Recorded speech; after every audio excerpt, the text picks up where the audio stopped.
And welcome, sports fans, to today's Roundtable, and glad you joined us as we are well into the spring sports season now.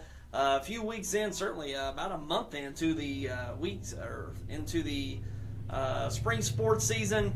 The winter season past us now. We've concluded with the state championships that took place out in Springfield for the basketball season. Now into the spring sports season. That means baseball, softball, track and field. So a lot of things going on here this spring, and it won't be long before the school season's out. In 2020-21, the historic 2021 season for sports will be in the books, and certainly, hopefully, going into next year, starting with the fall, looking at a whole different scenario and experience for not only sports, but for just living daily life generally. So we're not that far off from the year wrapping up, and certainly the pandemic seems to be on the wane, hopefully, and hopefully the summer will take care of a lot of getting past the pandemic going forward. So, well, into the spring sports season, we got a lot of contests out there taking place. Going to give you a recap of that over the last few days in the area. Also give you a look at the state rankings for boys baseball and girls softball in the area, as well as some basketball hires. Usually springtime is a busy time for hiring for the next school year, not only teaching positions and staff positions with schools, but also basketball, football, coaching hires for the next year. So we're going to take a look at some new basketball hires that have taken place this week, hiring for the next sports season going forward. So let's go ahead and roll right into the baseball games that have taken place over the last few days. First, starting off with Portageville and Bernie. Portageville getting a victory over Bernie yesterday on Friday, 4-3. Portageville winning that one over Bernie in a close one. Also, we got Scott City over CARUTHERSVILLE and a rout 25-3 in that one. Scott City over CARUTHERSVILLE. Also, we've got New Madrid County Central over CARUTHERSVILLE in a shutout, 12-0. Scott City over New Madrid County Central, 12-6. East Carter County over Dexter, 15-1. Big offensive output there for the East Carter Redbirds. Also, we've got Malden over Doniphan, 9-0 in a shutout. East Prairie over Risco in a shutout, 14-0. Holcomb over Bloomfield, 10-0. Malden over Neelyville, 9-2. Kelly over Notre Dame, 9-2. Big win for the Kelly Hawks over Notre Dame. Twin Rivers over Puxico, 12-2. Bernie over Zenith Hornersville, 3-1. Portageville over Zenith Hornersville on the Boot Hill, 7-2. Saxony Lutheran over St. Pius X, 15-1.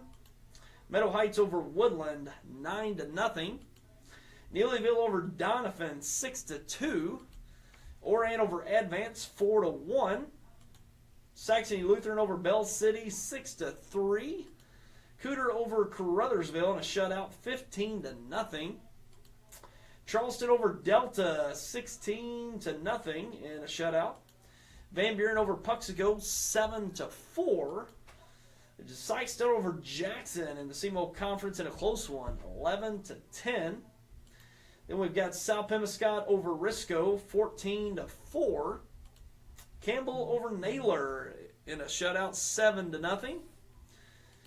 Then Clearwater over Twin Rivers, 5-1 out in the Ozark Foothills Conference. So those are the baseball matchups from the last few days in the area. And quite a few good teams once again here in the area, here in southeast Missouri. And we're going to take a break and be back with the baseball and softball state rankings. We've got those rankings for this week, and we'll be back with that coming up. If you or your loved one has disabilities that cause you to need a little help, Boot Hill Area Independent Living Services can provide the assistance you need. At Bales, we want you to have control of your life and assist you in thriving in an independent lifestyle. The Consumer-Directed Services Program allows you, the consumer, to choose who assists you in conducting your daily activities. Bales serves Stoddard, Dunklin, New Madrid, and Pemiscot counties. Call or visit our office in Kennett to see how we can help you maintain your independence. this is more than a bundle. It's more than a combo deal. It's not just stuff. This is your home, your car. And you want to give them the protection they deserve. With home and auto insurance. State Farm agents get it. It's why they're here. In Dexter, talk to State Farm agent Chris Brannon today.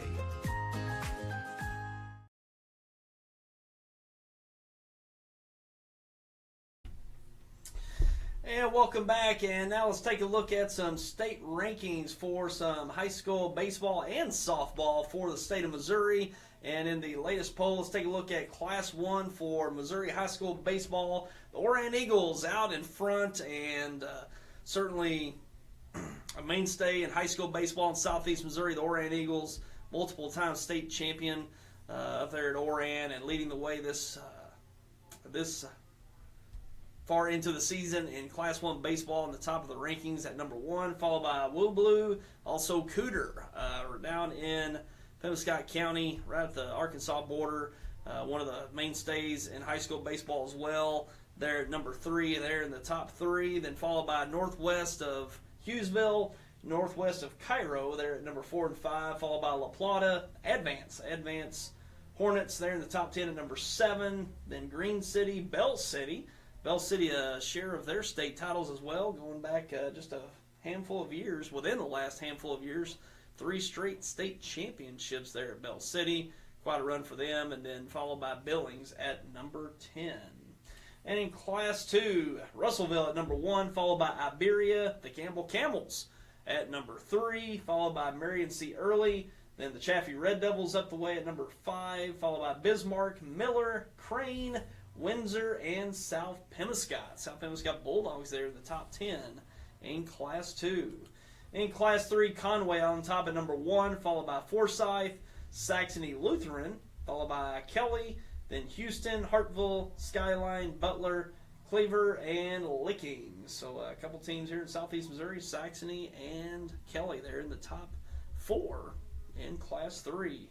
Take a look at Class 4. The Kennett Indians on top at number 1. They've had a great start and looking good so far this year, on top at number 1, followed by Aurora, Southern Boone, Blair Oaks, Springfield Catholic, Lafayette of St. Joseph, Summit Christian, Owensville, Fatima, and St. Dominic. Therefore, Class 4, the top 10. And in Class 5, Parkway West, followed by Rockwood Summit, Webb City, Willard, Carl Junction, Farmington, Green Valley, Bolivar, Fort Zumwalt South, and followed by Fort Zumwalt East. And those are the baseball state rankings, classes 1 through 5. There are 6 classes, but a lot of those Class 6 schools up in the metro areas, although I do believe Jackson and Poplar Bluff participate in Class 6 in the state of Missouri. So there's your Missouri state rankings for this week. Take a look at softball. Spring softball has state rankings as well. Only one classification for the spring for the state of Missouri. Most of the schools that play in the spring are in the southern half of the state. A vast majority are in the southern half of the state. So only one classification for those state rankings for Missouri. And take a look at those. There at number 1 is Purdy, followed by Wellington Napoleon, Lincoln, Concordia, Crest Ridge, the Holcomb Lady Hornets at number 6, followed by the Oran Lady Eagles, the Advance Lady Hornets, then Plato and the Gideon Lady Bulldogs. So a number of local teams there in the top 10 with Holcomb, Oran, Advance, and Gideon for the top 10 in high school softball for Missouri. And those are the rankings there. Again, only one class in softball. They do play a district and eventual state tournament, and we've had some local teams win that state tournament. I believe Kennett's won a couple of those. I think Malden made a good run. I think they actually won one, I believe. It's been a while since they started the spring season, so we see quite a few teams do quite well in that spring state tournament. They alternated between Springfield and Poplar Bluff. Go back and forth. That's typical of the teams that are the western and eastern. It's typically southwest and southeast Missouri that participates in the spring season, and they pretty much alternate that state Final Four, I would say. Final Four at Springfield and Poplar Bluff at the Three Rivers College campus. I think that's still the case, and we'll see how that plays out over the next month in spring softball. And we're going to take one more break and give you a little update on some basketball coaching hires. Some big hires this week to mention, and we'll get to those in just a moment.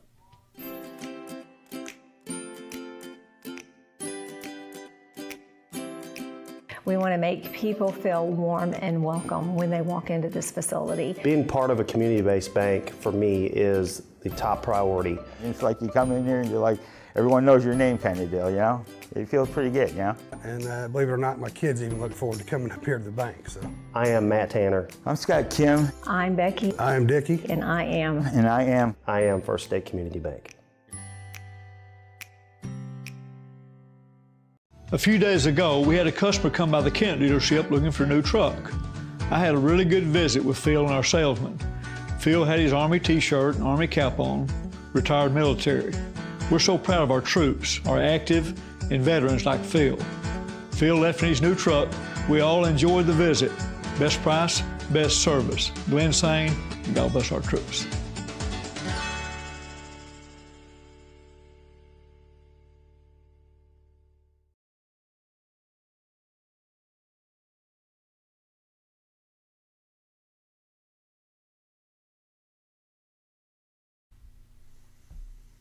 And welcome back, and now let's take a look at some of the coaching hires from this week in the area. First starting off with Kelly. Up the way in Kelly in the Scott Mississippi Conference, they hired Jeremy Brinkmeyer as their new boys basketball coach. Fred Johnson, the coach for the Kelly Hawks the last two seasons, has stepped down as coach, and now they will have Jeremy Brinkmeyer as the new basketball coach at Kelly. And Kelly having a couple strong years, certainly coming off this year, Scott Mississippi Tournament Championship. We were there on hand for Seminole Sports Zone back in February as they defeated Scott City for that varsity tournament championship in the Scott Mississippi Conference Tournament in Oran. And a very strong year for the Kelly Hawks. Season came to an end against the New Madrid County Central Eagles in the semifinals of the Class 4 District 1 tournament. No shame there with the season that New Madrid had. Only one loss on the year coming into the state quarterfinal. But Kelly had one of their strongest years in recent memory, and certainly looking to build upon that success is Jerry Brinkmeyer going forward with the Kelly Hawks. And Brinkmeyer has served as the assistant coach for Notre Dame. Notre Dame done very well over the last number of years, had a Final Four appearance last year, but it got cut off due to COVID. Unfortunate for the Notre Dame Bulldogs, had a really strong group and an opportunity to compete for a state championship. And of course this year had a strong year, just losing out in the district championship to the SAXONY Bulldogs. So Brinkmeyer getting his first head coaching job at Kelly, and wish the best of luck to him going forward and to the Kelly Hawks basketball program. And also taking a look at Malden and their new basketball coaching hire. They hire Mike Kilgore. Mike Kilgore will be the new boys basketball coach at Malden. And Mike Kilgore's been around the coaching scene in the area. Last coach at South Pemiscot, and my memory serves correct, that was about 3 years ago. Coached at South Pemiscot, and he's a Boot Hill native. I remember Mike's close to my age. Played against him in high school. He's a Poplar Bluff graduate, and played at Three Rivers College, I do believe, in his playing career. But he's been well around the area, and certainly in the Boot Hills. So making the trip to Malden, where he's already on staff, and he will assume the new basketball coaching position at Malden. And we'll be looking forward to a new coach on the sidelines for the Green Wave going forward. And also taking a look at Greenville, hiring a new girls basketball coach. As Chris Hahn has been hired as the girls basketball coach at Greenville. Chris Hahn been the boys basketball coach the last number of years at Holcomb and Delta. Had a great run at Delta the last 2 years. Quarterfinal appearances in the state tournaments back-to-back going the last couple of years, and is now the girls basketball coach at Greenville. So best of luck to the Greenville program as well as Chris Hahn. And also, we got another high school basketball story to report on, and that is Madison Salisbury. Madison Salisbury of Malden has signed to play college basketball at Missouri Baptist University, and she will continue her athletic career going forward next year at Missouri Baptist University. Congratulations to Madison, extending her athletic career at Missouri Baptist University. So, high school, seeing a number of athletes attend Missouri Baptist over the years from the Boot Hill area, and best of luck to her going forward.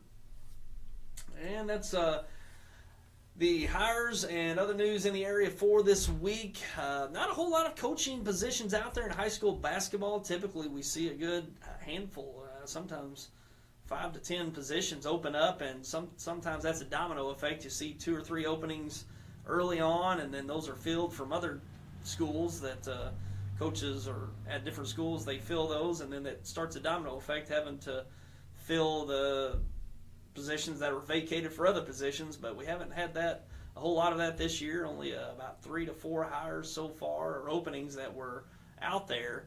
So we'll see what happens going forward. But that just hasn't been the case this year. I haven't had a whole lot of openings, and certainly that domino effect hasn't taken place this year to the degree that we've seen in the last number of years. But I don't know if it's COVID. I don't know if everybody's staying put with wanting to stay put with COVID, or I don't know what the deal is. I don't know if there's just just certainty out there this year. Maybe just wanting to stay in place. Certainly with school districts, it starts with the school districts. Number one, retaining the coaches they have, and that might be the case this year as well. So things a little different this year all around.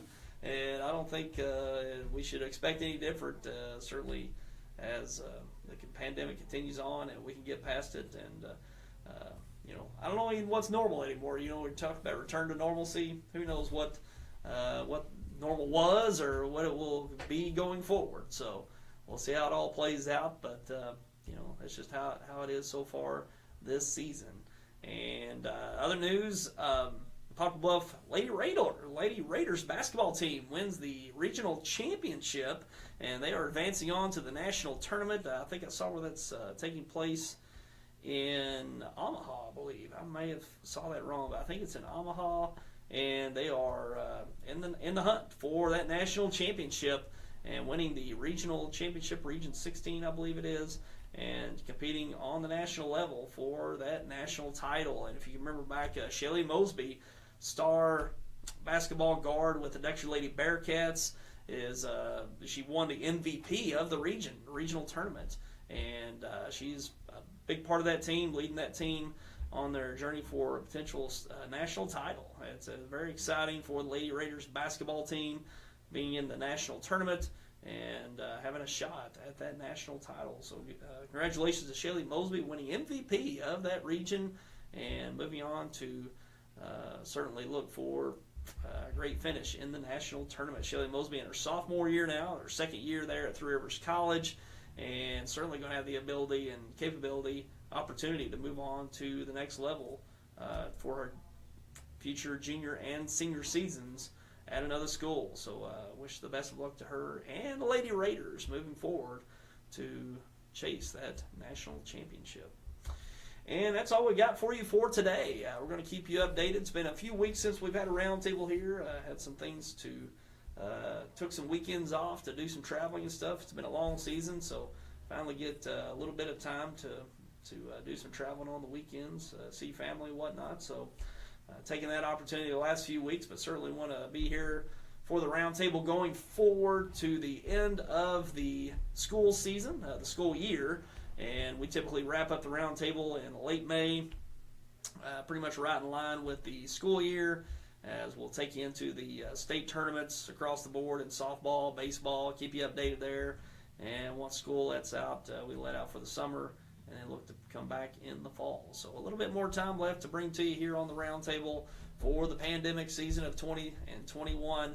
And we'll carry you out for the rest of this school year.